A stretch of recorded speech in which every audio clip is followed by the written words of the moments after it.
Hey staff, it's another faculty meeting. I wanted to share with you some information about our trip to Gwinnett County and the 3 schools that we went to see, that we were asked to see by the county. We had to go to see schools that perform better than us on the CCRPI, and so we chose 3 schools in Gwinnett County, and I'll share those schools with you and what happened on our visit.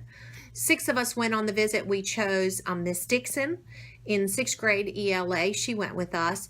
We also had Mr. Caldwell in 7th grade go with us. Mr. Hodges, or Coach Hodges, went with us, and so did Miss Huddleston, both in 8th grade. Miss Dennison and I went as the administrators as well.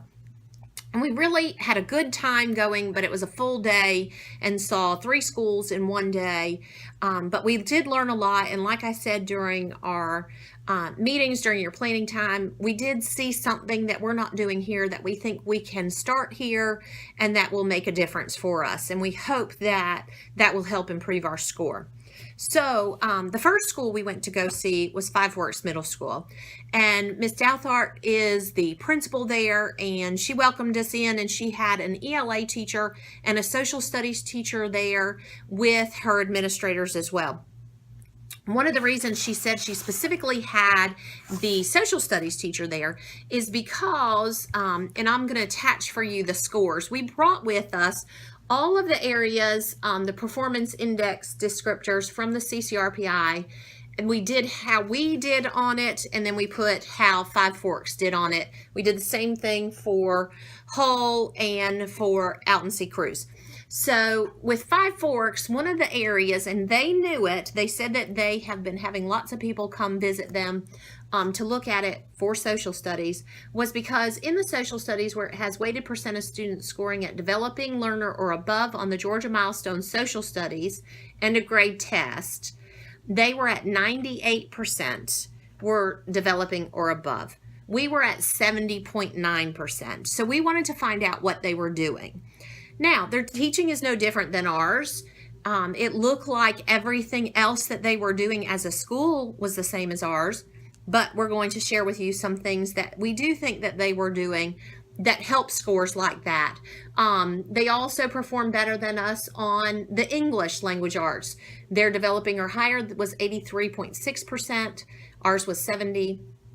Math was 90.7 and ours was an 81, and science was a 78.9 and ours was a 70. So they also had a higher percentage for Lexiles. They also had a lot higher for missing fewer than 6 days of school. They didn't say that they were doing any, all 3 schools were way higher than us for their percent of the students missing fewer than 6 days of school. As a matter of fact, Hull Middle School had 100%, but that's benchmarked. I believe it was about 77%, 75% was the 100%. So they didn't really have 100% of their kids miss 6 days. They just, because of the benchmark, received 100%. But all 3 schools didn't say they were doing anything specific to entice students to come to school or any kind of initiative for attendance. And then students proficient or distinguished on the end of grade test, they were at 63% and we were at 49%. So they scored better than us in all areas but one, and ours was the percent of students with disabilities served in general education environments for more than 80% of the school day. So again, that's why we went. So I'm going to share with you some things that we talked about. The first thing that we talked about, we talked to the social studies teacher, Mr. Culligan, who is also a professor at the university, and he talked to us about literacy. They're very involved in literacy in all content areas. They do something that, and they had it posted even in their professional learning room. Write about it, read about it, discuss. Every content, writes about it, reads about it, and discuss. And they kept emphasizing that. They also emphasized their AKSs, academic knowledge and skills. They said that's a county, a Gwinnett thing, academic knowledge and skills. One of the things that they do specifically in their professional learning community is to analyze the questions. If it's not assessing the standard, they throw it out. They said that they have a lot of tough discussions about what needs to be trashed and what needs to be kept. If it's not part of the standard, they get rid of it. They don't keep things just because we like teaching it. they get rid of it. And really, we heard that from a lot of the schools. When they sit down and they look at their assessment, they had common unit assessments. They make sure that they come up with questions that are assessing the standards only, and that's what they focus on as they're teaching. They also have I can statements that they post in their rooms. They have a county pacing guide just like we do, so that's not any different. They do have vertical teams, and they meet a few times a year. One of the things that they shared with us at Five Forks was this chart. I don't know how well you can see it, but it is their Five Forks meetings, meeting dates. So, for example, here's their school-wide PLCs.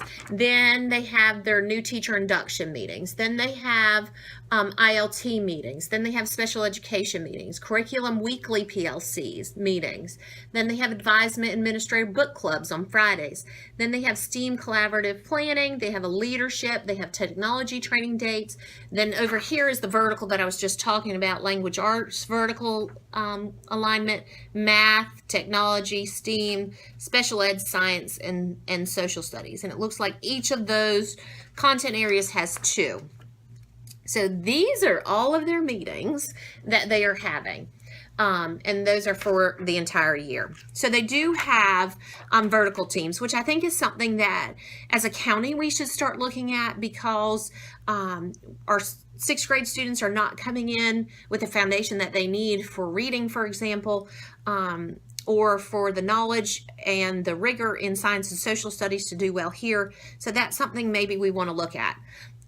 They gave us several ideas on books, and I actually just got the first one in, which is called Focus. And this Mike Smoker, she talked a lot about them reading these in their PLCs as a staff and sharing them. So I'm going to see what this is like, and we'll go from there and see if there's things I want to share with you from there.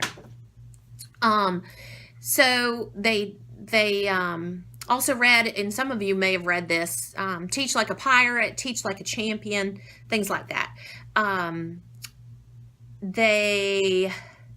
Then the ELA teacher talked to us, and she talked to us about that they could choose what literature books they wanted to use. They didn't have any planned, structured format that they had for choosing books or structure in what units they had, but they could choose which books they wanted to use.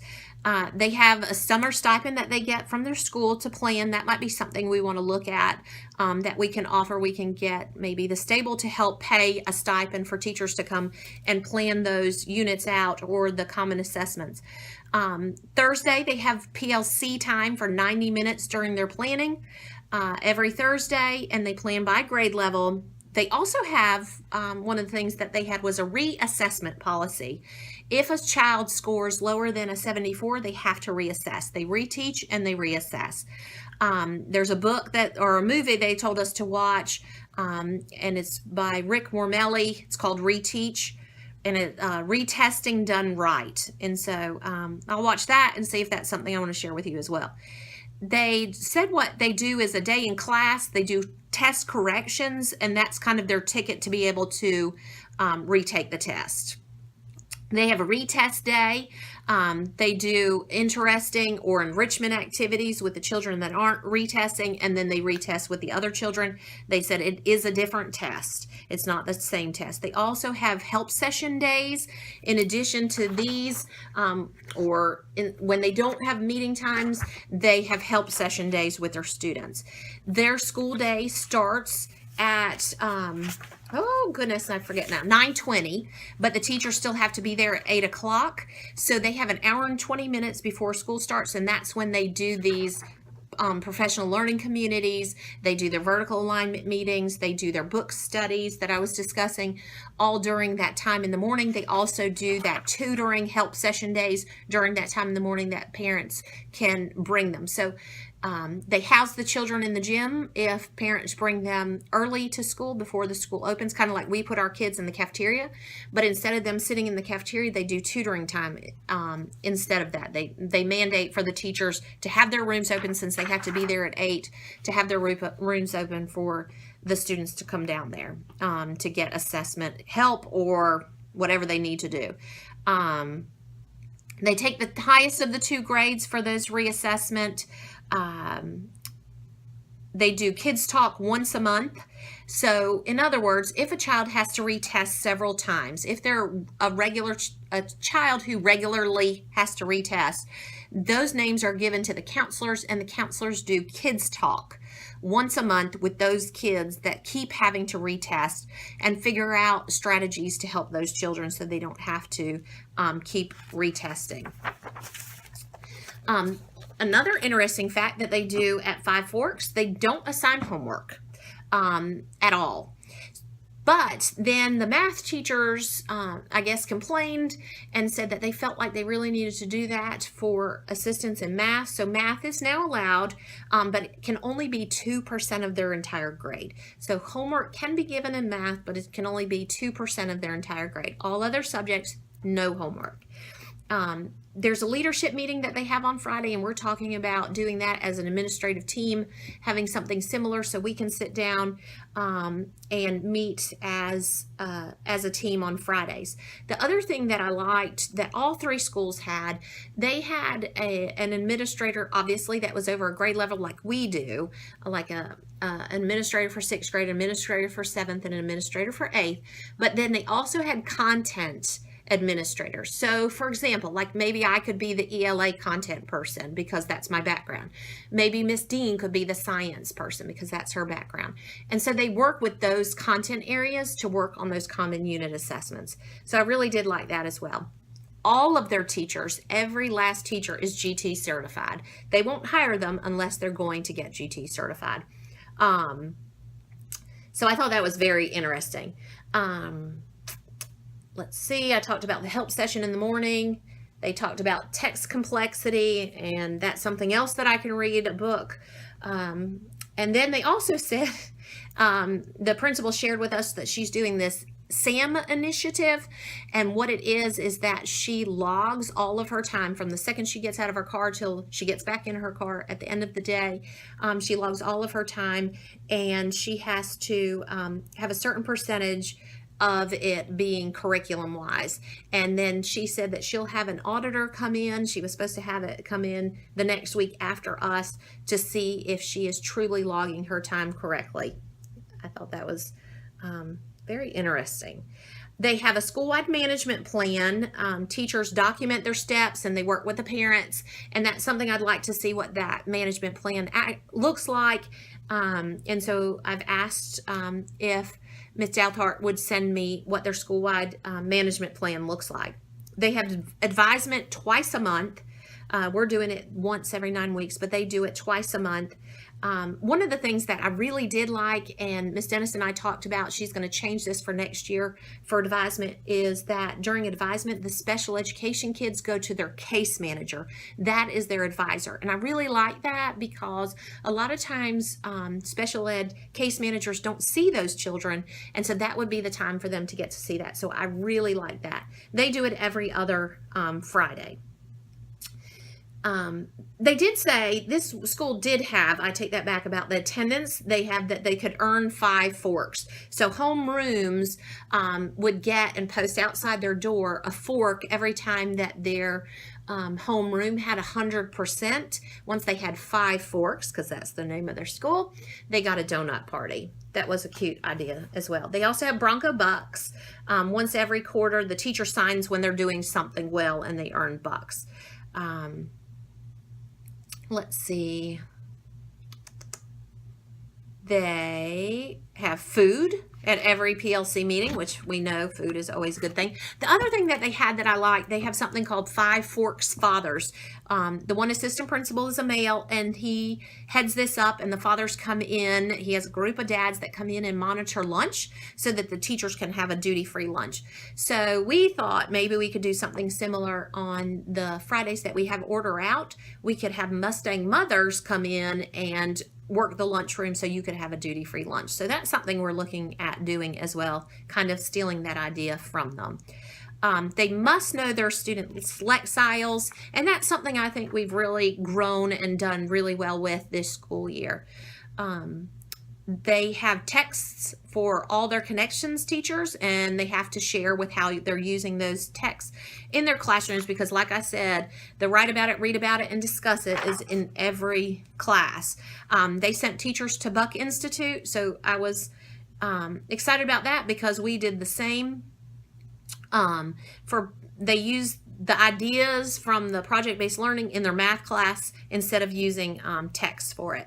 They are going the STEAM program route.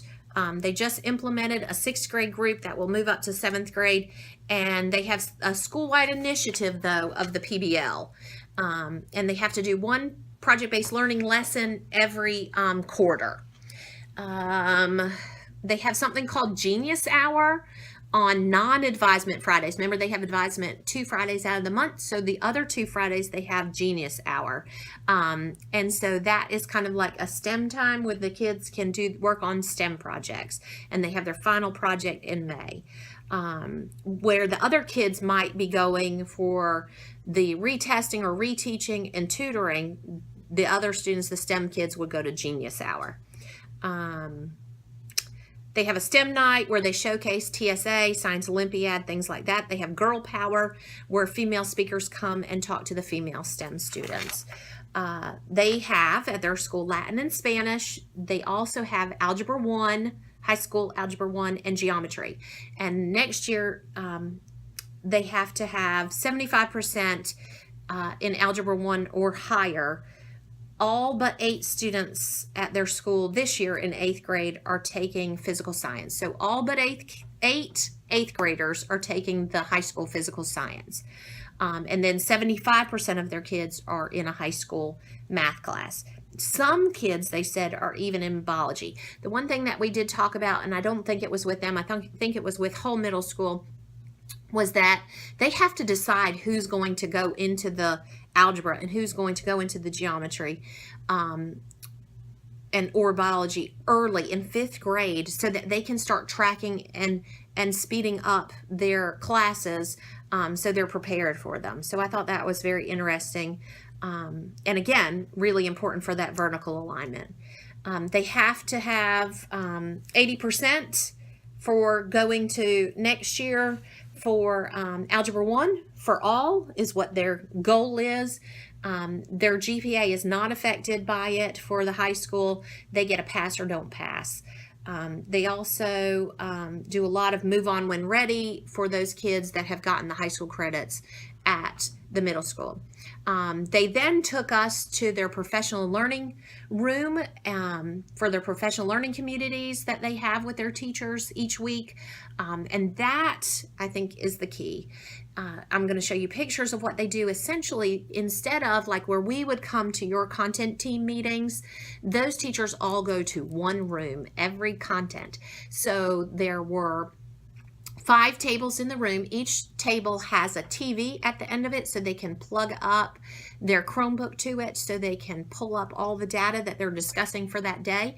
The teachers sit there, the content teachers for that grade level sit there, special ed teachers would be with them, and their content administrator sits with them as well, and they go through whatever they have to do for that day that's assigned by the administrator or by the teachers, whether they're looking at their common unit assessment questions, or they're looking at how did the kids do on the common unit assessment. They're using that data, or they're coming up with those assessments, but they do it all together in that one room. They had a Keurig coffee maker. They had snacks for them, but they do that every week.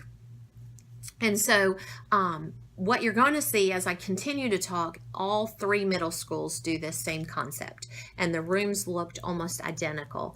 And it was very interesting to see how much those teachers get out of coming together with the support of the administrator, all in that same room, and get that work done. They're not just turning in their data notebooks at the end of the year, filling in that form saying, we met, I promise we did meet. We know that that's what's happening at this point, but this is an accountability. We're not going to do it every week. We'd like to start in the spring looking at doing it once or twice a month.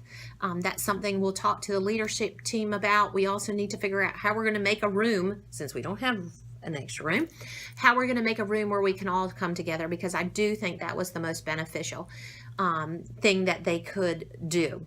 So let's move on to Hull Middle School. Next place we went was Hull Middle School. We were at Hull Middle School for a very long time. They have algebra for everyone. They have algebra 1, and they have an accelerated algebra. So they have an intro to algebra as well, to try to get those kids built up. They have what's called a mini math institute. It's a 3-hour session, 2 Saturdays per month, to try to get those kids ready and prepared. I thought that was kind of interesting. 30 minutes 3 times a week. They have pride time, which is remediation or enrichment. They have a very similar schedule where they can do that in the morning. So they build that in. So that's 3 times a week for 30 minutes. They have this pride time. They also have extended learning time. And on their 5th day, they have advisement. So they do that weekly. They have what's called test talks. Every math teacher meets with each student to discuss milestone scores. So they set a goal, and then in January and February, they meet again. So in the fall, they have these test talks where every math teacher meets with each student to talk about their milestone score. They set a goal, and then in January or February, they meet again and see how they're doing, like on their unit tests, common unit assessments, and see how they're doing to meet that goal. They have PLCs every Tuesday, and the administrators all attend. Same setup. They took us to their room as well, and I can't remember if I have a picture of that I'll attach to the video or not. But same setup. They had the tables. They, though, had a bigger room, which we won't have, but they had a bigger room, and in the middle they had like a horseshoe table where they meet all together as a team first to go over any housekeeping things. That would be the time I could share information with everyone all together in one group, and then they broke off to their PLCs and did their data analysis or their unit assessment, whatever they needed to work on for that day. The other thing that Hull Middle School had shared with us was they have an observation summary for theirs. I really like this, because what the administrator would do is say, okay, the last 3 meetings we've had together, you've planned, you've been in this planning size, you've analyzed the standards every time we've gotten together. We need to go on to the do or the check. We either need to analyze the data next time we meet again, or we need to go ahead and develop some common unit assessments, or just assessments in general. Or maybe we need to act, adjust our instruction. What else can we do? So really this kind of drives what they're doing in their meetings. And they have some questions like, okay, if we're going to talk about analyzing the standards, what are the most important standards? What do we need to look at today? So each week they kind of want them to do something either in the plan, do, check, or act. Don't just stay in the plan every week that they meet. I thought that was interesting. Let me show you their scores. You can't obviously see it, but they did better than us on every area except for 2 areas. The students with disabilities served in general education more than 80% of the day, and the other one was the percent of students in 8th grade achieving Lexile measure over 1050 on the Georgia milestones. I say that we did better than them. We had 78.679. They had 78.365. So we were very similar in that. But in all other areas, they scored better than us. And again, that's why we went to figure out what they were doing that we could start doing at our school. So I talked about the plan, do, check, and act. They look at that every time they meet, and they rotate through them. They audit the PLCs Actually, I say they audit Gwinnett County, because the professional learning community really is a county initiative. They come out and audit them for county improvement, really. So, like I said, each assistant principal is over content. There's a teacher who leads it, who comes with an agenda, so they know what they're going to do that day. The other school, the third school, when we went to Cruz Middle School, it seemed like the principal almost gave the agenda of what they needed to do that day. So we'll have to figure out what works best for us, because I think it's going to be important for us to know, not me to drive it. Like in the beginning, I might have stuff that I want you to do with data, but then after that, I think that you're going to be the one to say, okay, we just took a unit test, so we got to look at the data now. Or now that we've looked at the data, we need to look at the questions for the next unit test. So we'll look at that. And then they said the district assessment does count. It's called an interim assessment, and that does count. And then they have a post test, and that counts as well. So kind of like our benchmarks, they do interim and post tests. Then they have 20 kids that are in the standard 8th grade science. Everyone else is in the high school physical science. They have what's called, which I thought was really interesting, they shared it with us, that Gwinnett County puts out for them. It's an ABC report, attendance behavior course report. The teachers get the report and they can discuss at-risk students. That's something, again, at their PLCs that they can do. And the counselors meet with the attendance issue. They can pull up if children are having behavior issues, who is having them, which children, and then they meet with those children. Connections teachers at their school mentor at-risk students on the ABC report. They meet once a week for 20 minutes. They act as an advocate for those students. And I thought that was a really interesting way to use their connections teachers to mentor those at-risk students. They do PBIS, this one school, and that was one of the reasons we wanted to go there as well. We have to go to PBIS next year as a middle school. The elementary school started this year in Effingham County, so we'll go to PBIS next year, and they are fully embedded in PBIS. They have a matrix, and she has shared it with us. So when we go to it, we can look at theirs and see if that's something we want to tweak. It's posted in every classroom. It was posted everywhere as we walked around the school. And their Parent Teacher Student Association, PTSA, comes up with the rewards. They have advisement lessons, and their advisement lessons are based upon the PBIS at times.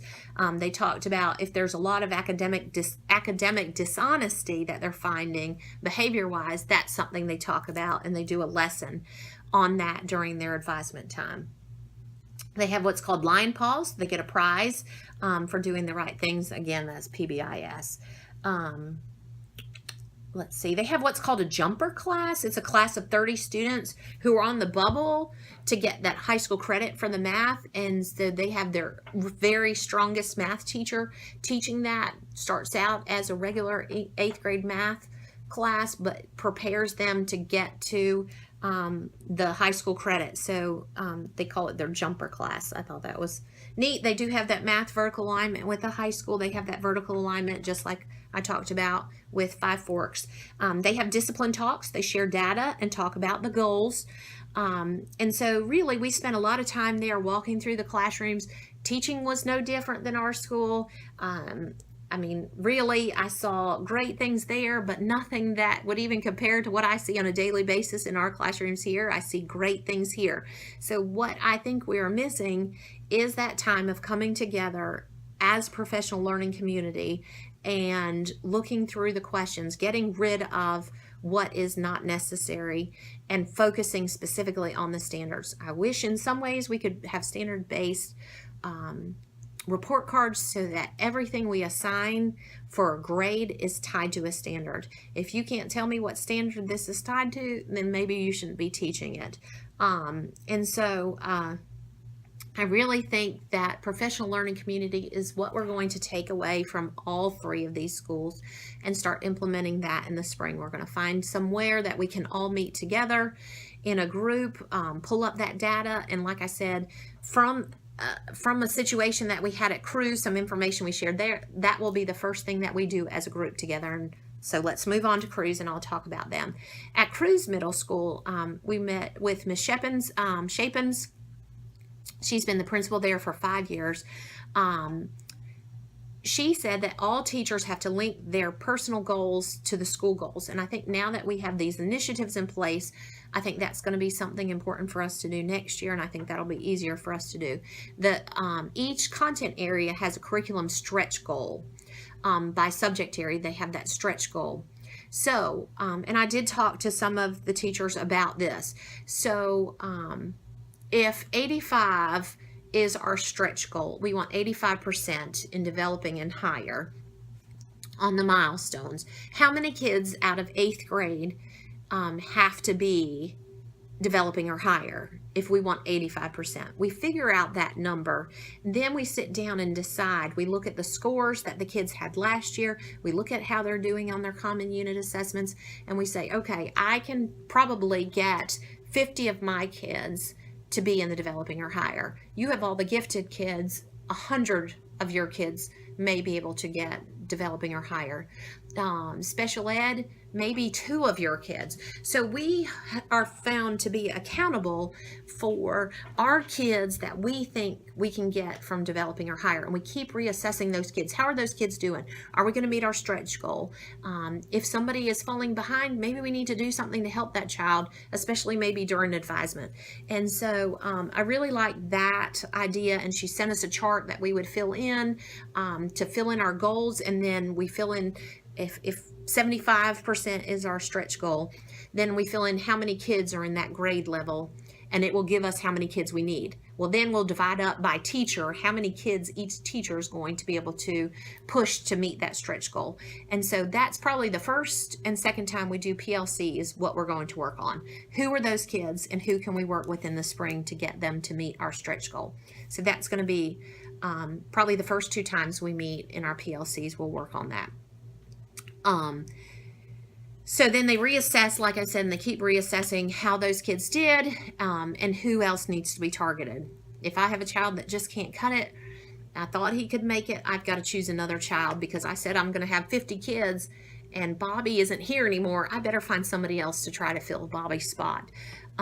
They have these prediction summary sheets that they look at previous year and the current year, and we'll look at that as well. They look at the common unit assessments during their PLC. They talk about the standards that are mastered and the standards that are in need of remediation, and they come up with an action plan. They have a percent of students in each group, and again, this is something that would help us with our stretch goal, and that's something we'll do within the first couple of PLCs. They have curriculum leaders that set the new stretch goal for the next year. They have a retreat that they do. Again, the school pays for the stipend for those curriculum leaders to get together over the summer and set those new stretch goals. And so then they come up with those stretch goals, and then they figure out what students they're going to try to target to meet those stretch goals. Then 75% of their students are in Algebra 1, just like we talked about with the other schools, because it's a county initiative. They have to decide in 5th grade who's going to go into the Algebra 1. They have vertical meetings with the 5th and 6th grade teachers for placement into 6th grade classes. And I think we talked about this with one of the planning time meetings that we had, that they have the vertical meeting with the 5th and 6th grade. They talk about where those kids are.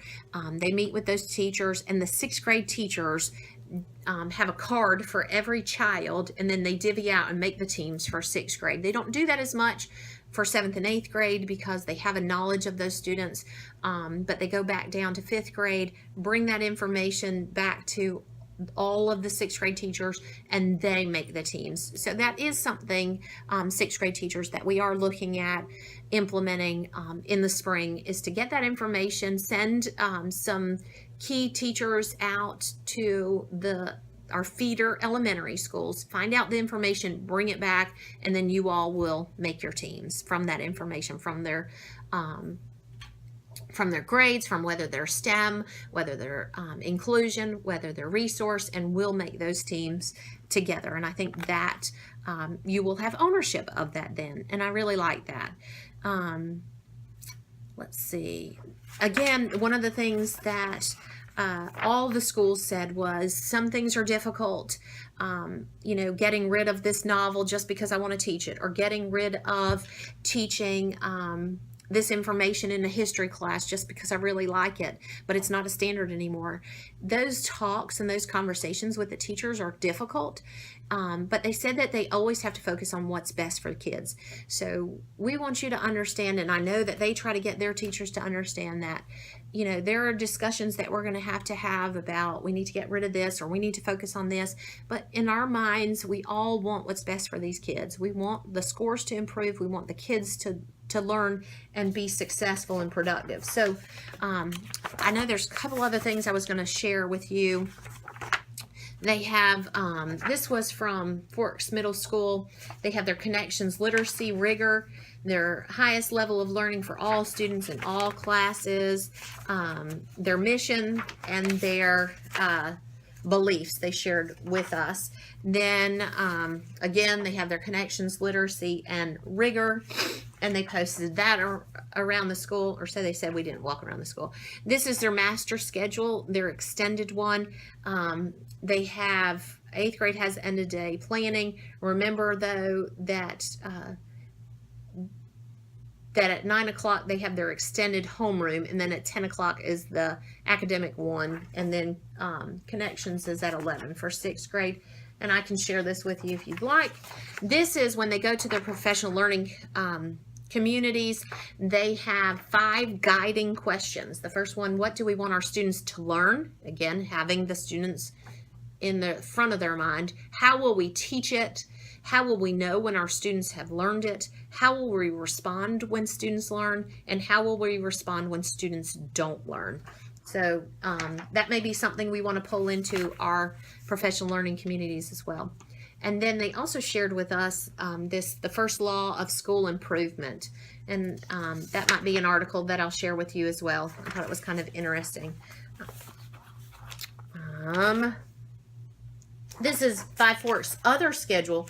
This one was for extended, when they have the extended time with the students, and then this one is for the regular day. Like they have the extended homeroom from 9 a.m. to 10 a.m. on the extended, when they would do their advisement, and then this is just the regular master schedule. I shared with you their schedule of all their meetings and our scores compared to theirs.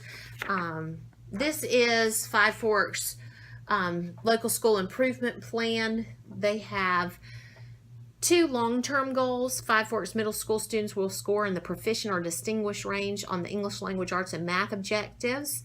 And then the other 100% of Five Forks Middle School students will meet typical or high growth as measured in the progress section of College and Career Readiness Performance Index by spring of 2019. So those are their long-term goals. And then they have their annual goals. And again, I can share that with you if you'd like. But they have some implementation design, literacy across the curriculum, gradual release of responsibility. We've been talking about that with the 6th grade teachers about maybe not releasing responsibility too much at that point, but we want to release that as they mature and get older. Formative instructional practices, PLCs, which again, I think that's a huge thing. E-class, the transformation and innovation of learning. Project-based learning, which we're already doing. STEAM literacy, and kid talks. Remember, that's when they get together and talk to the students who have been struggling. So I think that's it for the information that we got from the school. I do have another school's class schedule that they shared with us.